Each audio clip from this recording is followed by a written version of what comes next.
CNN, something important happened this week in the 2016 GOP primary contest. Yes, as we say at CNN, it's really happening now. In case you're not glued to the candidates' stump appearances quite yet, allow me to parse their words for you. Mitt Romney, clearly contemplating a third run for the presidency, told an audience that the Republican Party has got to stop thinking so much about the primary and start making sure we have people that support us in the general election.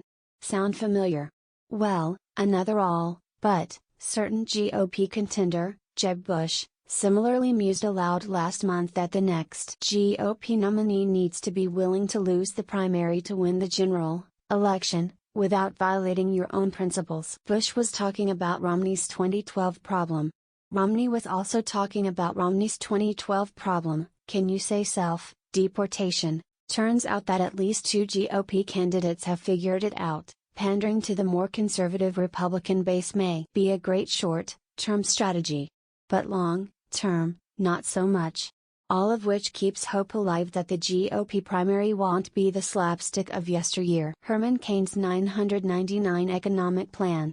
Michelle Bachmann's HPV vaccines cause mental retardation. You betcha there are bound to be the perennial wannabes toying with a race to stay relevant and in demand on the speech circuit. And yes, the crop will no doubt harvest a bunch of ideologues glued to whatever orthodoxy works for them. After all, who can resist the tug of a race in which to race an open Oval Office and a party without an obvious front runner and a Democratic presumptive nominee they believe is eminently beatable? Hardly anyone, it seems. But consider this, the Republicans have more to offer this time around. While the Democratic Party below the presidential level has been hollowed out to a large degree since 2008, the GOP has had huge success not just in Congress, but in the states.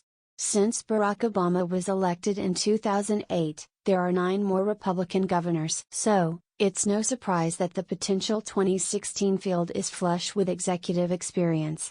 The GOP has a large group of governors and former governors who are eyeing the race: Scott Walker of Wisconsin, John Kasich of Ohio, Bobby Jindal of Louisiana, Bush of Florida, Chris Christie of New Jersey, Romney of Massachusetts, Rick Perry of Texas, to name a bunch. After 2 terms of a president who entered office with about 0 executive experience, it's a good credential to have on the resume. And it's a seller's market. It's a real problem for the one-term senatorial contenders like Rand Paul and Marco Rubio, but some of them bring something else to the table: actual ideas. Rand Paul on criminal justice reform. Marco Rubio on income inequality. Yes, the party is in the middle of an intramural fight about its future direction.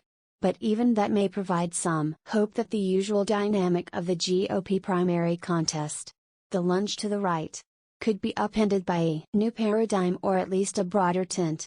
In other words, inspire some new primary voters. Imagine that. All this plays out, of course, as the Democrats try to decide when Hillary Clinton should make her candidate debut, this spring. This summer. Perhaps at the first hint of fall in the air. After all, she has no serious primary challenger on the horizon, so why argue with yourself? Or pesky Republicans, for that matter. I get it. But this isn't 2012.